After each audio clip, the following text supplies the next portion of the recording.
Hi, welcome to Conscious Mind Tripping. I'm your host, Audrey Newmont, and today I have something really very interesting, special, and unique for you. I had this thing happen with one of my clients, and it was so good. I have to share it with you. So, I'm going to start with a little bit of a story before I get into it. I have this client who I've been working with for a while, and I'm good to use this story because they're anonymous and they said it was okay. So this person has been coming for a little while, a good amount of time, and they've been going from here to here. They've been doing very well. Things have been changing, and like everybody, they'll go up a bit and then they come back down and they go up higher and they come back down, and it's a process of how all of this looks.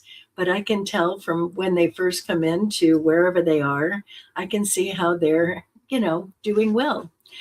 So last week, this person had a session, and towards the end of the session, it was like, I know that you really don't love coming, but when you do come, you seem to get a lot out of it and you seem to be doing well. I mean, I've seen you at the beginning and I see you now.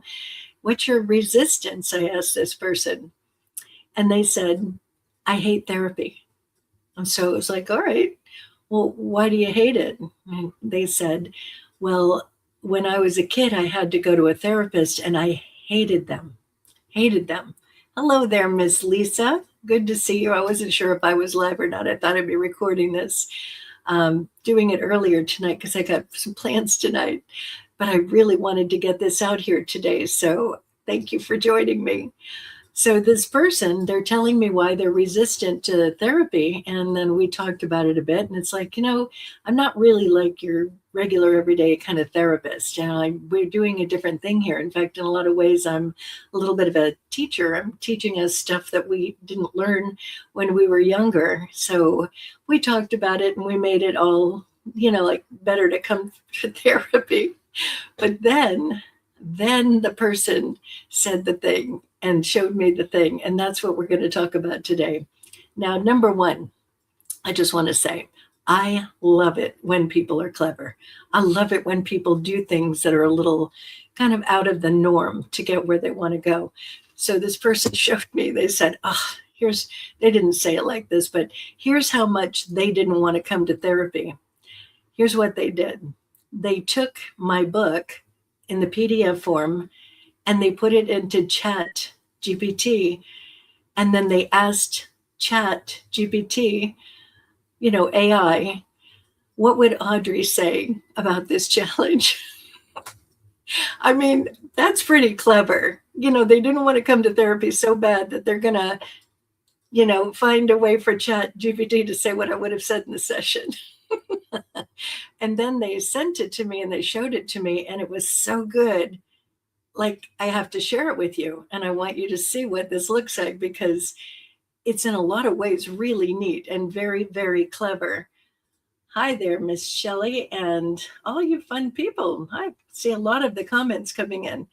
So I'm going to bring up this presentation, and this is pretty much verbatim of what Chat said and then the reply.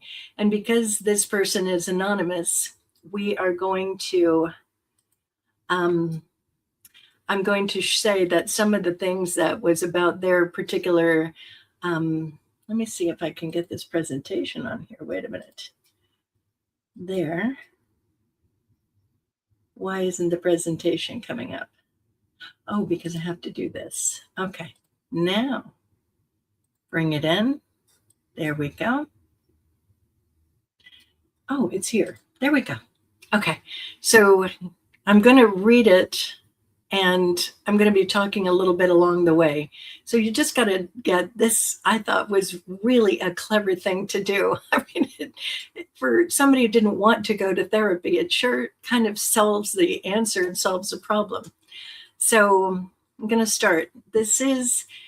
All right, below is exactly how your therapist, this is Chat GPT talking, using the worldview tools and language from the Mind Trip game for clients would respond to your question. His question was, why do I have such a bad relationship with losing?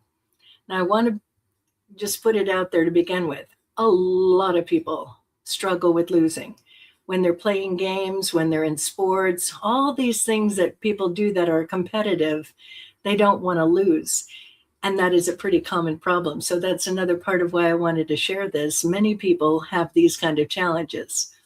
So then they're saying, this is written in her voice using her framework: intention, attention, perception, drivers 1, 2, 3, and the fear into power, the pit stop, and all the information drawn from the book that he uploaded.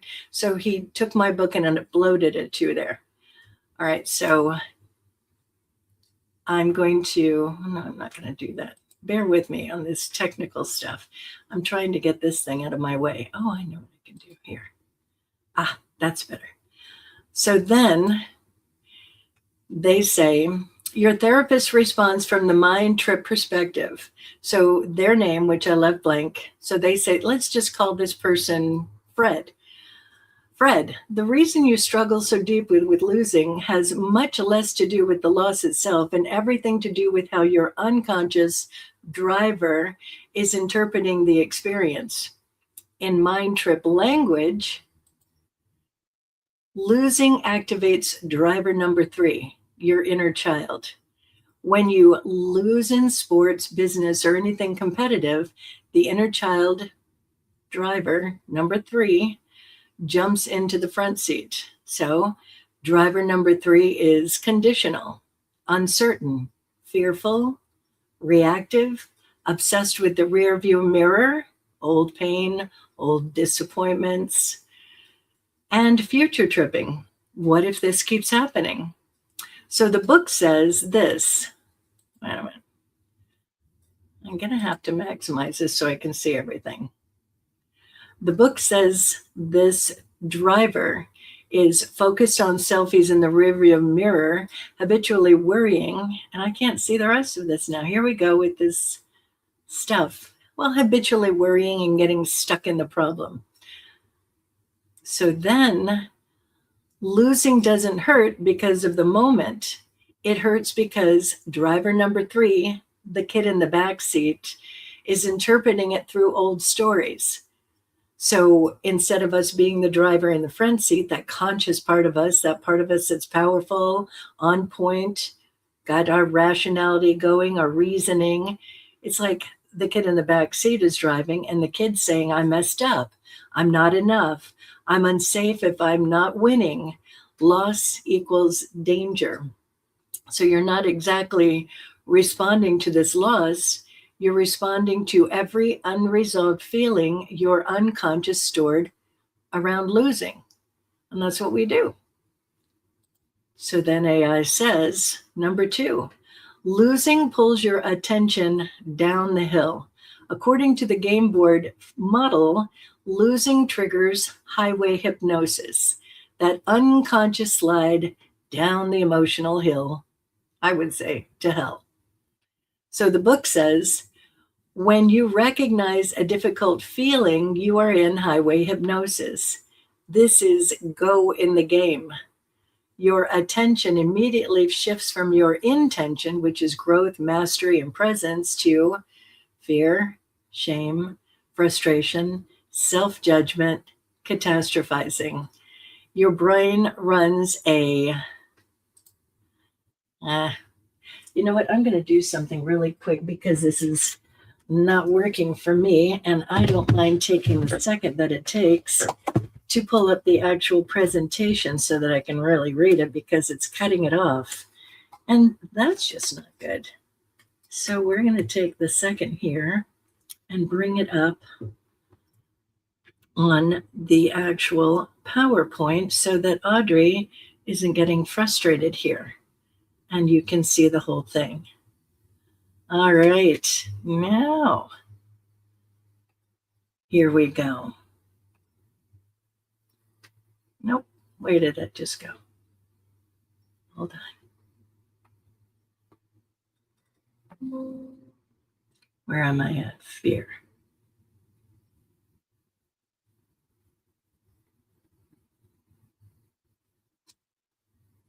There. Okay. Your brain runs old negative neural roadmaps. So let's get back to this a minute. Your attention immediately shifts from your intention, growth, mastery, and being presence, to fear, shame, frustration, self judgment. That's a big one. Oh my God, self judgment is huge for so many of us. Been there, done that. And catastrophizing. So your brain runs old negative neural roadmaps, patterns laid long ago. Losing is just the cue. Your reaction is a learned map, and the good news is maps can be rewritten. So we all have our neural pathways in our mind. We all have these familiar pathways, and they are saying what they're saying all the time. So when you're doing this process, and what they're saying is it can be rewritten. Absolutely. So how do we do that? And what are they saying next? I got to tell you, I was wildly impressed with this. Yeah, these are the things that amuse me. So then let's get to the next slide for you guys. So your perception of losing is distorted. Your therapist would tell you, and everything in blue is me, your perception, not the loss, is what's hurting you. Because remember, you've got your controller of you, everything. And then on top of the controller, the three things that make everything happen is your intention, attention, and your perception. So certainly perception, not the loss, is what's hurting you. The book makes this clear. And this is the quotes in the book are in this yellow. Your perception of everything creates how you proceed around the board. So AI says right now your perception is loss equals danger, regression, failure, breakdown, but perception is programmable. Key.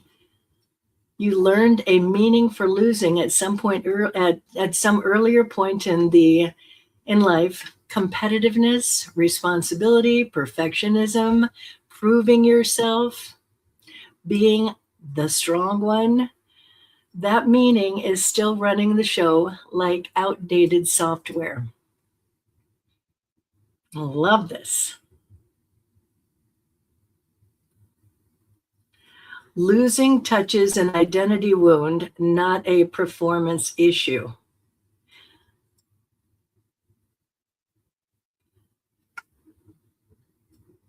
On to the next. So you aren't using, so for this particular client,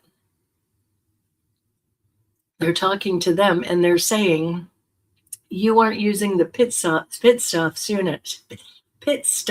enough in your business and your screenshots, because not only are they looking at my book, but my client has given them access to what they're doing. So they're able to see a lot about him, and which will come into play in a little bit here. You'll see what they do with this. All right. So in your business and your screenshots, we see that you only pause after the emotional slide is already happening. But the game board teaches before it turns into something uncontrollable, stop the car. So when we've got whatever we've got going on, a lot of times it's like we don't catch ourselves and deal with it while we're still thinking clearly. Once you've gone down the hill to hell, you're not thinking clearly and you're on an automated response. You're the kid in the back seat, and they don't know how to drive as well as the conscious adult in the front seat. So a loss in this person's business isn't supposed to push you down the hill. It's supposed to be a cue to cue the pit stop. So you choose calm, you communicate with yourself. They didn't put you take a new action, and then you release, focus on your solutions and get support. That's what we do in that moment. But if you're allowing yourself to go down the hill, then you're not going to do that piece. And that's the key to everything. When you're able to stop the car and do those things, that's where we own our power. Just is. This is the moment you reclaim driver number 2, the adult. Right now, they're talking to the client, you skip the pit stop. Driver number 3 stays in control longer than it needs to.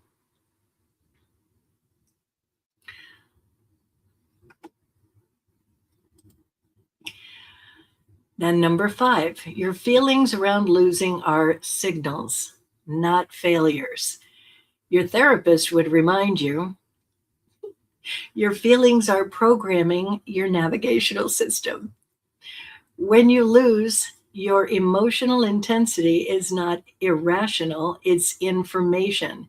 It's showing you a belief you outgrew, a younger part of you that needs reassurance, a perception that needs updating, a moment where compassion is more productive than judgment. So remember, every time we go into that self-judgment, we're just like, I'm going to do this, I'm so whatever. Compassion for who we have been is the thing that changes judgment. It switches it. So she would say, me, nothing is wrong with you. Something inside you is asking to be heard. It's not exactly how I would have said it, just to be clear. Your therapist's actual reframe for you, the client's name, Fred, you don't have a bad relationship with losing. You have an unexamined relationship with the thoughts and feelings losing activates. Is this fascinating or what? On to the next slide. And then she'd walk you through the fear into power steps to rewrite the belief. It's exactly what I would do. Because the real issue is we have old identity wounds, old programming, perfectionism, responsibility patterns, emotional autopilot, a lack of self-compassion muscle, a subconscious belief that safety equals winning. So the other thing is, I would also, while they're doing that fear into power tool, I would be having them look at the timeline so they could see where that belief came into play. And you'll see what happens in a minute. So all of which can be changed and changed quickly once they've been brought into awareness. So once you become aware of all of this, that's when you are in the ability to change it. Most of the time, we're unaware that we're unaware. We'll move to the next slide. All right, what she'd have you do next. Hold on, I got to keep myself up here. Okay, what she would have you do next, here's what she'd assign. This is from the tools section. Number 1, the mind road trip for mind-brain chatter. I'm on my podcast, unless you want to come and say hi.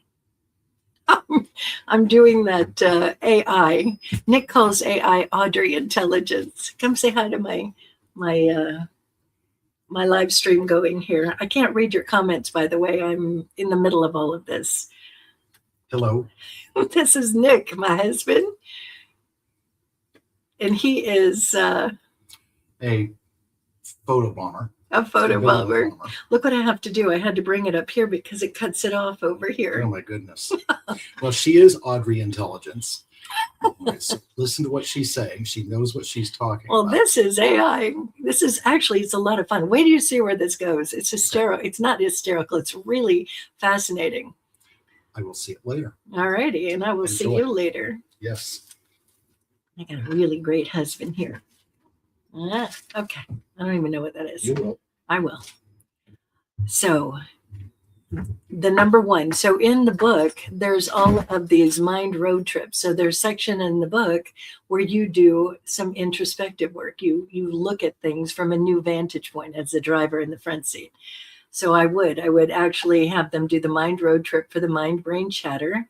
So write down every thought that arises when you lose. No judgment. This reveals the unconscious belief system. Then you do the fear into power worksheet. This is where you turn losing means I'm failing into losing is data that helps me win with ease. 3, choice point timeline. This is where they bring it in. She would help you discover where you learned the meaning you've attached to losing. That's what frees you from it. And then 4, daily assignment. She'd remind you where your attention is, you go. And that is absolutely what I would say, because I say it all the time. We have to pay attention to where our attention is. And how you can do that is those feelings are going to show you every single time. And so then, so we put your attention back on intention, not fear. Next slide. This is where it really was amusing. This is, they said, the exact message she'd say to you in her voice, sweetheart. No, no, Audrey would never say that to a client. Just wouldn't happen. I would say, losing is not the problem. Your perception of it is. Every time you lose, the younger version of you takes the wheel and tries to protect you the only way they know how, with fear, pressure, and intensity. You don't need to get rid of that part. You need to comfort him, reassure him, and put the adult driver back in the seat. Losing isn't a threat, it's a map, and it's helping you become who you're, and I wouldn't say this at all, trying to be. I would say who you're choosing to be. We don't try, we do it or we don't. Not listening to signs for, so this is the business of this client. I didn't want to give it away. So when you see anything in gray, it's me with that with my clients. It's been proven every time that you have a terrible day. So not listening to signs, when this person does what they're doing in the day, they know that there's signs that they should do something different, and they're not paying attention to the signs. They just on the autopilot in the back seat, the kid in the back seat that wants to win, that wants to be right. So it's been proven every time that you have a terrible day. Why don't you wait until whatever and see what this looks like? It's been proven that if there is and again, this is the practice of this particular client, they struggle, I think. And then in this, the AI gives this person all of these to-do things. So when they're looking at what they're actually doing versus what they should be doing, they're basically looking at the challenge or the problem, and then they're giving this person the solution. So for your particular business, do this, do this, do this. They're giving them like a whole, these are what will create success in the avenue that you're working in. And I thought that was really clever. So this AI is able to go in and look at all of these things and then put it into a really great format for them, which is kind of what I do as well as a therapist. We look at, all right, here's the things that aren't working. What are new actions that you can take? What are new solutions for what you've got going on? So then they say, being right. You have the biggest desire to be right every time in everything. When you are wrong a lot, you hold this driving force that you must be right. It comes from one of the parents. Let me read that again. You hold this driving force that you must be right. It comes from your parent.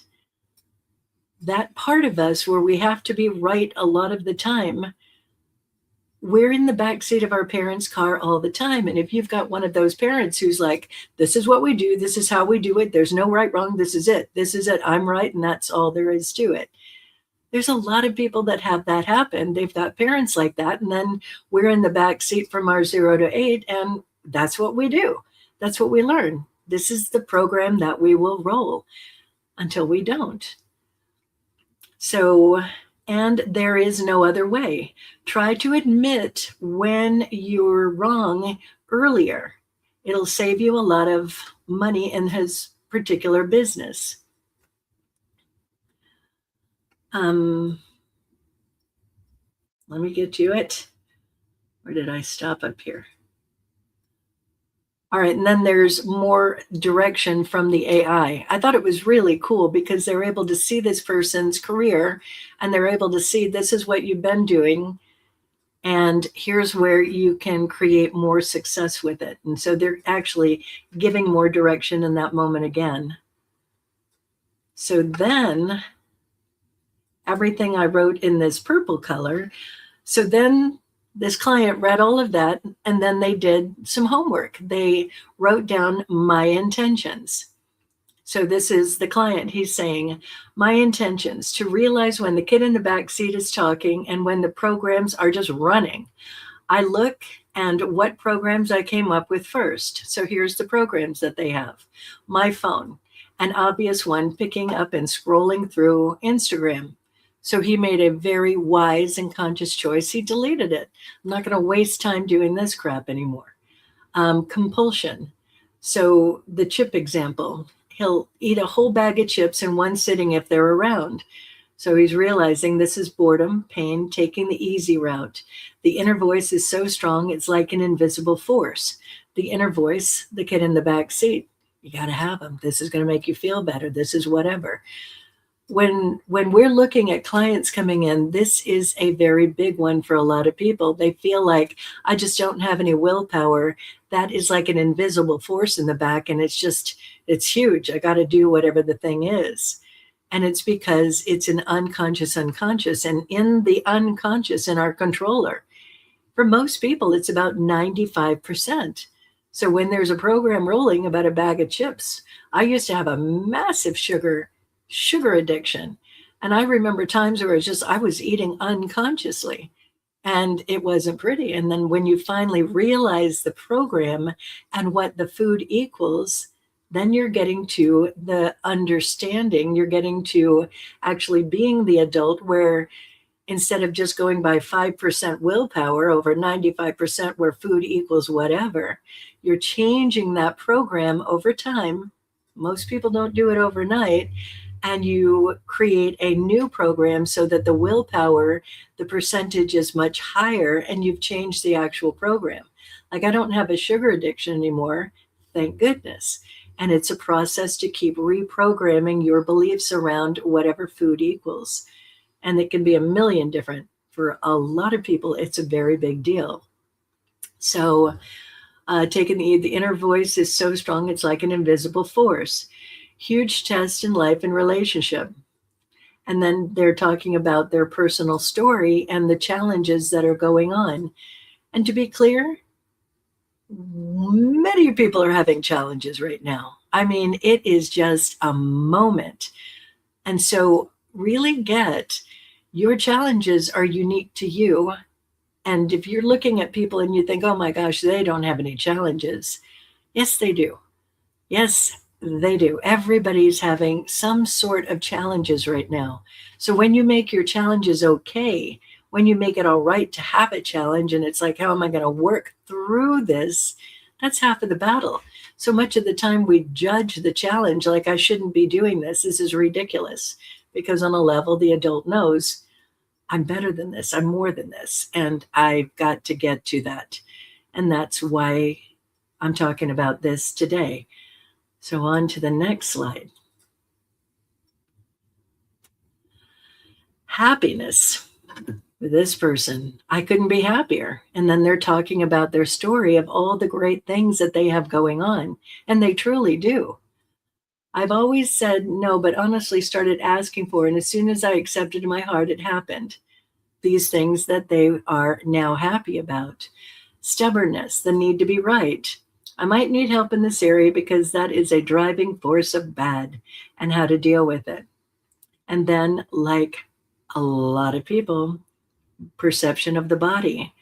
They have body image issues.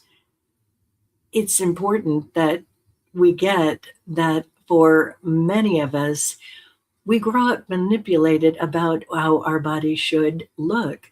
You know, we're looking at all of these people in magazines and all over the place and not realizing a majority of them are manipulated. So we grow up with this idea of what our body should look like. And if it's not exactly like that, there comes the self-judgment.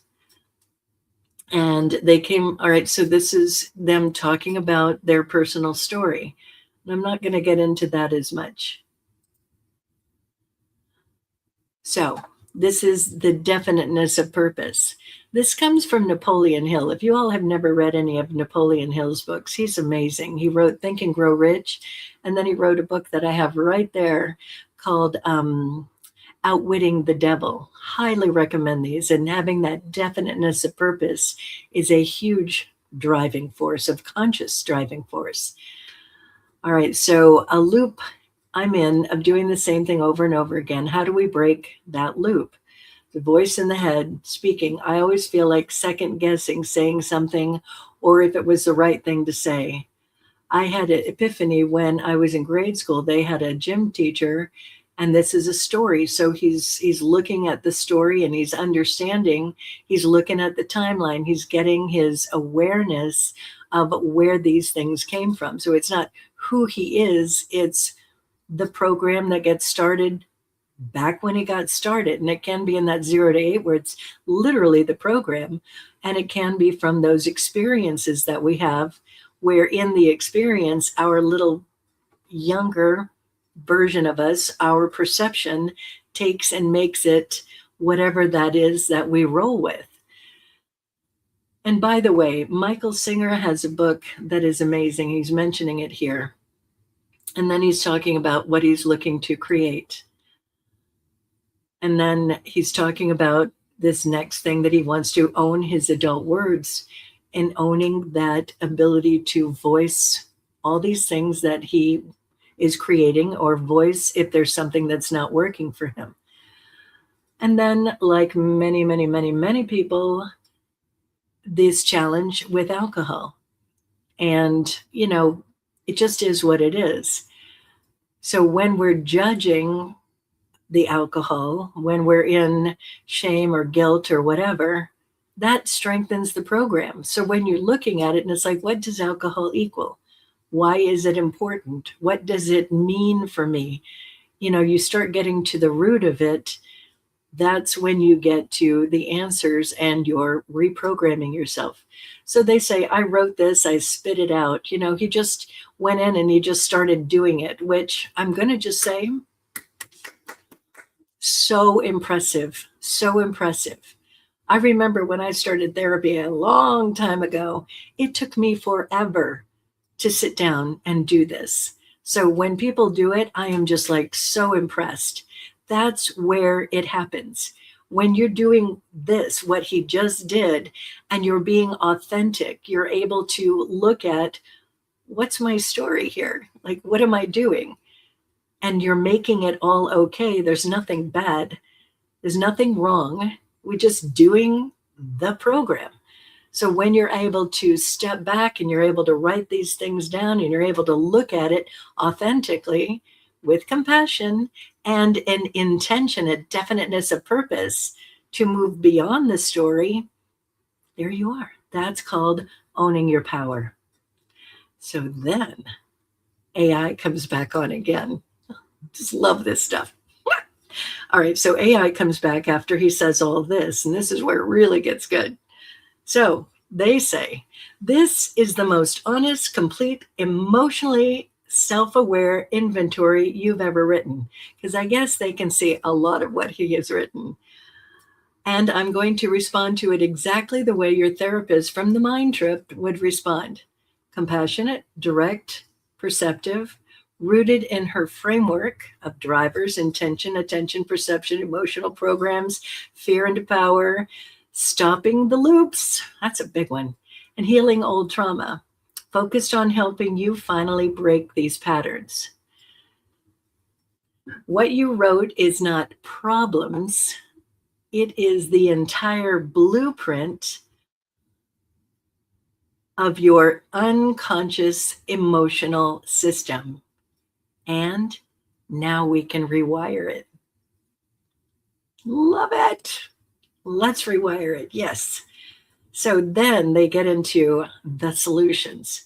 Below is the full therapeutic interpretation and plan to start breaking your loops immediately. 1, you're not having what their business is, problems. You're having unresolved emotional program problems. Every single thing you listed.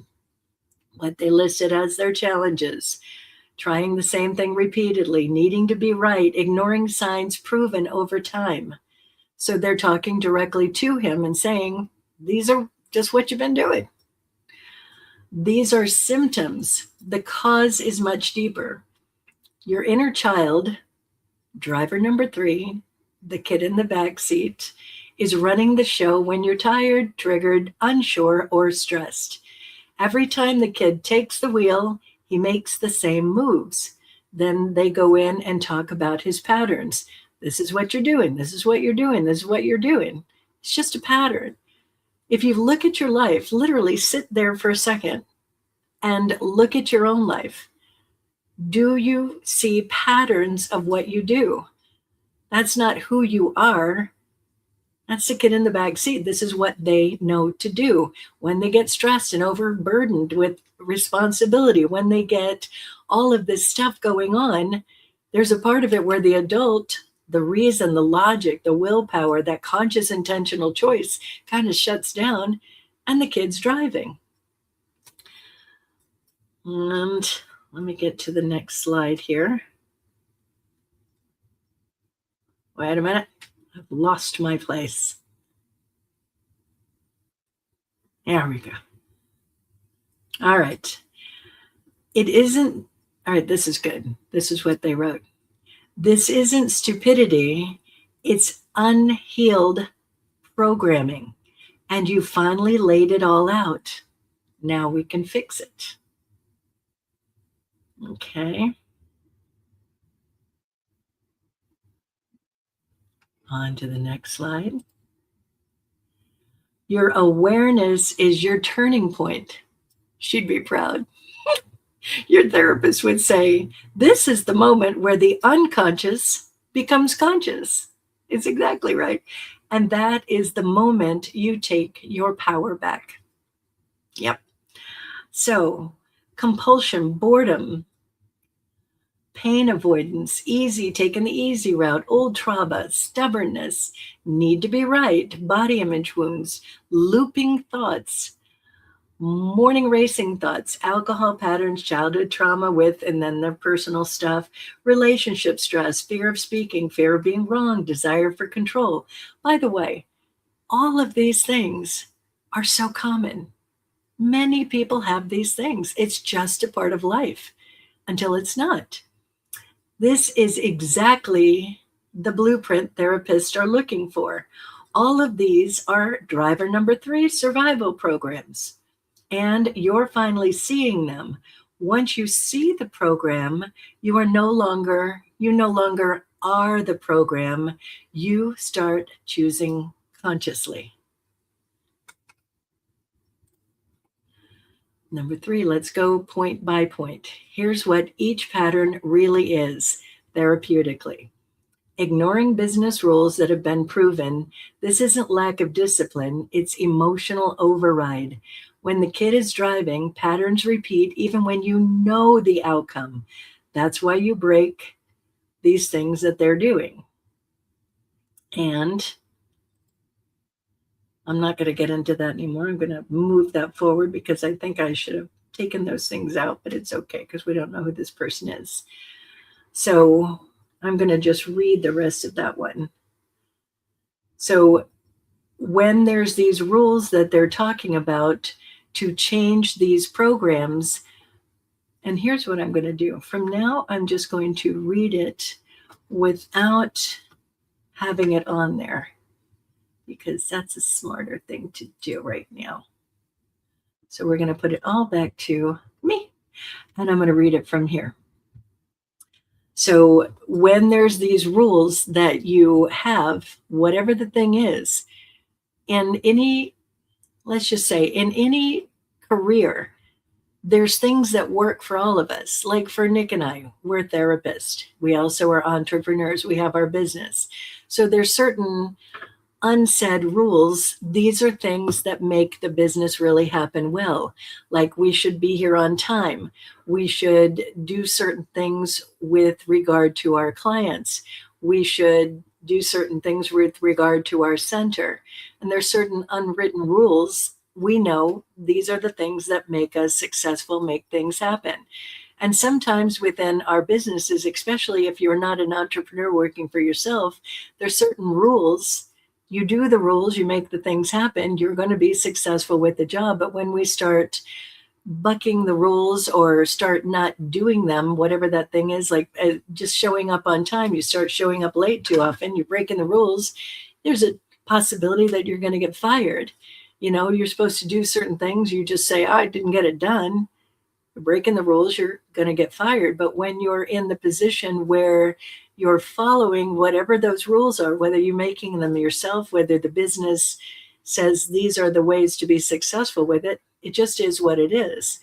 So these rules keep the adult in charge, and then breaking them means the child is driving. So we have these rules because that's that conscious part of us. That's that part where it is logical, it is reasonable, it is within our best interest. If we want to keep along this successful, abundant path, these are the things that you do. So you question when you're not doing them, because that is the kid in the back seat. So two, the fighting the trend. And these are things what's going on with this particular person's career, and they're giving direction on these are the things, because they can see all of this person's career. These are the things that are happening that don't really support your career working the best. So the AI is able to put it in there and literally say, here's what's not working, and more importantly, here's what does work. So that fear and power tool, it's the fear, false evidence appearing real, and your power. This is what you do to be powerful, but it also is the challenge and the solution, the cons and the pros for doing things. It's a way to look at it with your critical thinking in action, your critical thinking leading the way.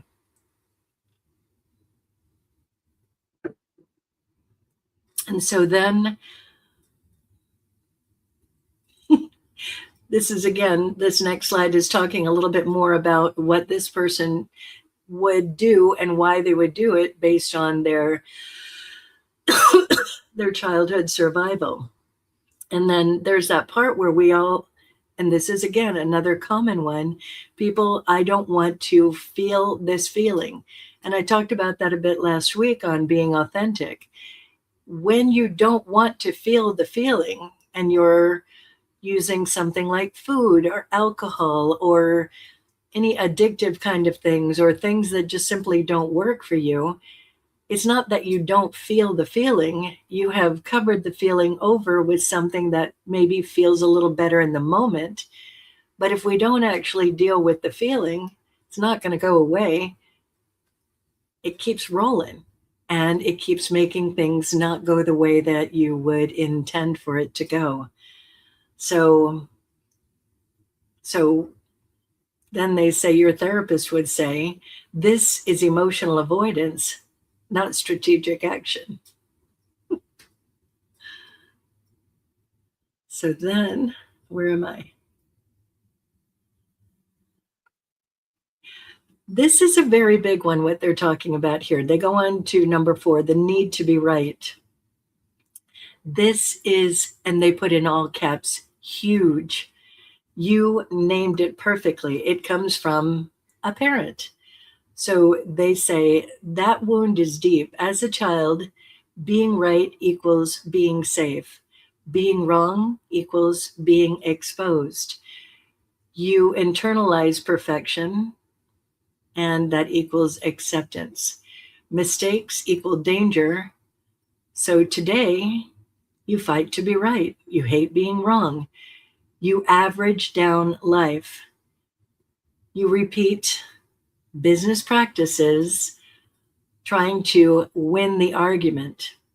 You don't admit error until it's expensive. So this is not about the client's business. This is about childhood rules still running. And the quote is, if I'm wrong, I'm not safe. So it's really important. Everybody rolls whatever programs, and it's individual, unique to every single one of us. But if there is a part where we're running a program that we need to be right, that is one of those ones that is pretty deep. And even though it's deep, you can change it pretty quick, but you've really got to get in and figure out, where did it come from? What does it look like for everything that they're talking about here? And like they're saying right here in the last line, we're going to rewrite that. So then this thing about the sugar cravings, that one that I rolled for the longest time, and body perception issues. That ties to comfort seeking, self-soothing, reward programming from childhood. That was my big one, very much reward programming. So for those of us that have issues around sugar in particular, every single night after dinner, we would have dessert, unless I was a bad girl. And then I got no dessert. So it turned into, I'm going to get that dessert one way or another. And it was self-soothing. I got a huge story around that. And that's the kind of thing where when you recognize, where would that program come from? And reward programming from childhood is a big one for a lot of people, and unresolved body shame trauma. So they're talking about, the kid inside says, I want comfort now, in all caps. I don't want to feel anything uncomfortable. So that was a big one for me as well. I would eat to not feel the pain that I was feeling. I remember clearly years ago when I was going through my divorce and a really hard day, I sat down and ate a lot of ice cream, and it was just the comfort of it. I just had such a bad day. I just wanted anything to feel good for a minute. And the little kid in the back seat wanted it now. Actually, this was a young adult in the front seat, wanted it now. So it's the same exact program with what regard to the business. So when you're looking at all of this, I'm not going to get into, well, wait a minute, I'm going to do one of things here. Hold on, bear with me. This gets into the looping conversation. Hold on.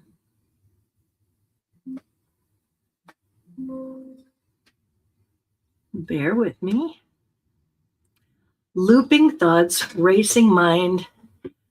This is another one. It's an anxiety, and it's mixed with compulsion. It's your brain trying to regain control when life feels unstable. So you're not broken, you're overloaded. Your therapist would say the mind loops when it feels unsafe. It's not exactly how I would say it, but that's good enough. With all the things that this person has, there's a lot going on.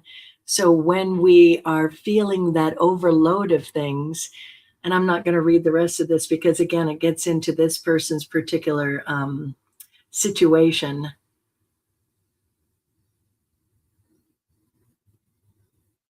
Then they're explaining, these are all the things of why you would have what you have going on. So this is what I do in session with a client as well. We're looking at, where does this come from? What is it exactly looking like? We take out the judgment around it. We bring in compassion, and we make it all so that it's okay. I mean, I think that's one of the biggest ones. When we've done what we've done, or we do what we do, and there's a lot of judgment on it, it's never okay. So you switch out the judgment for compassion, and then you be in the process of, all right, so it's not okay. I've determined I'm the adult here. It's not okay. And I'm going to deal with the kid in the back seat. We're going to now be in the process of the adult letting the kid know, you've had your fun. You've had your comfort, you've had your loopings, you've had whatever you've had going on. I'm driving now. And you're literally taking charge and taking new actions. So they say on here, we can rewrite this too. Now, let's turn this into a real therapeutic plan. I'm going to give you the loop breaker system, the exact method your therapist would design for this. And then they go into, let me see here. The loop breaker system, your therapist version. There are only 3 steps. Step number 1, name the program. Anytime you feel urge, compulsion, chasing, proving, impulsive, needing to be right, anger, perfection pressure, body stuff, sugar craving, any kind of panics, any kind of loops, the desire to fix discomfort, say, this is what the clients should say, this is a program. This is not me. This is from the mind trip. This is what they're saying I said. Once you recognize a difficult feeling, you are in highway hypnosis, and that is go time in the game. Recognition equals freedom, and that is absolutely true. Once you see it and you be in the process of adjusting it, that is your freedom. That's you owning your power. That's your ability to choose a new neural pathway, a new road, a new direction. And you're making new actions along the way, new steps along the way. So step 2, talk to the child script. So this is where you would be the adult in the front seat and you're having that conversation in the back with the back seat. So this is what they're saying. They're saying that as the adult used to say, I know you're scared. I know you want relief. You're not in trouble. You're safe with me. You don't have to fix this. Let me drive now. This softens the nervous system instantly. Step 3, choose the adult. Action adult actions are, that's what they wrote. So adult actions are wait, pause, do those things to keep your mind in balance. That's not what they're saying. I don't want to say what they're saying because it's his business. And they're basically saying, do these things with regard to your business, and that's going to change the course of action with regard to it. I think it's so cool that they're able to do this. I'm telling you, I found this just wildly fascinating. So then the adult driver, number 2, has safety, structure, and intentionality. And then this is number 5, what she'd say to you directly. This part matters. This is what they said I would say. Fred, you're not broken. You're overloaded. Your mind is loud because your life is shifting. You've got these things going on, which I'm not going to get into. And all of these things are creating where your childhood wounds are waking up. Your systems are being challenged. This isn't collapse. This is transformation. This is the moment you begin choosing consciously instead of reacting automatically. And then she'd say the most important line. I would say the most important line, which is, you finally know the enemy, and it was never you. It was the program, and now you're rewriting it. And that's what I would say. And that's what I do say.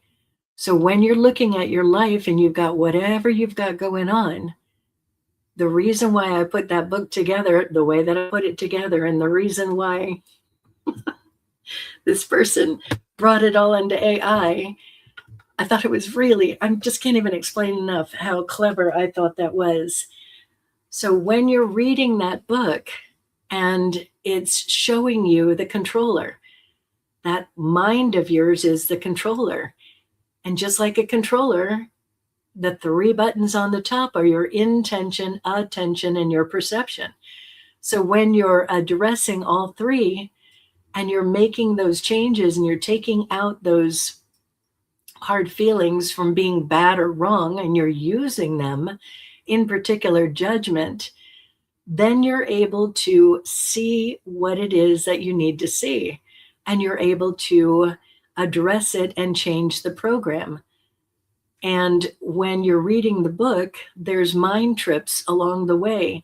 And I put them in there. So when you're doing that process and you're literally sitting down and writing, a lot of times I like it with the hand and the paper, This person does it with the hand on a device, which is still real good. And that device now worked because the AI could look at all of that and see clearly, oh, this is what you've got going on. It's all okay. And you get to change it. You get to rewrite it. So when you're reading the book, do those parts, the mind game, those green lights. Put them all in green because green means go.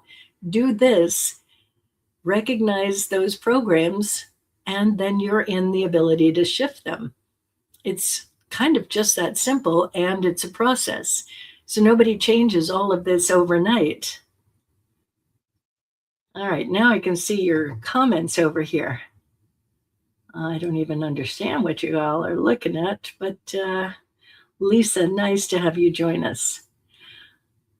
So I wanted to share that because everybody's got their own path. And to be clear, one of the reasons why I appreciated this person sharing that with me is because it's very common. The things that they're dealing with, a lot of people deal with. We all deal with very, very similar things. There's a lot of the same programs that are rolling. So when you recognize the program and then you put yourself into that action mode to change them, that's a big part of what life is. But you got to do the process. You got to make that thing happen. So if anybody's interested, you can download my book on a PDF. You can ask AI, what would Audrey say here? Or you can give me a call. And I'll say that starting in January, I'm going to be starting a new group, and it'll be in person and it'll be online. So I'll be available to ask questions, and it'll be a very interactive group. So when people are having challenges, a lot of us have the same challenges. When somebody says, this is what I've got going on, and then we're in process using the tools, then many people can benefit from it. So that's what I wanted to share with you all today. I will not be here next week because it is a holiday, but I'll be here actually possibly the next week, but definitely at the beginning of the year. And I'm going to start that group, and I'll be putting that online. You can look on any of my socials. I'll be sharing it there. So here's your homework. Take a look. And if you don't like to read, you can go to Conscious Mind Tripping on YouTube, and it's me reading the book. So there's a lot that AI didn't talk about, like the first driver, which is a huge part of things. They didn't enlist the first driver at all, which I found was very interesting. Maybe they think that they're the first driver. At any rate, you can read it it's on a podcast on my YouTube channel. And you can also go to audreynewmont.com, and I have a whole page there where you can access that as well, or you can purchase the book, whatever you want to do. And that's, I think, it for tonight. I hope you all have a very blessed holiday. And for those of you that are already in the holidays, many blessings to you with Hanukkah and all the other holidays that we celebrate this time of year. And I will just end it by saying, thank you very much for all of you that have been following me. And next year, I'm going to be getting a new publisher for my book. I want it republished in a different way. And I also have 2 books behind it. So the more people that I have that subscribe, the better it looks for me getting a new publisher. So if you could hit that subscribe and like button and maybe share it with your friends, I would greatly appreciate it. So thank you so much, and much love to you. I'll catch up with you soon. Have a good one. Bye for now.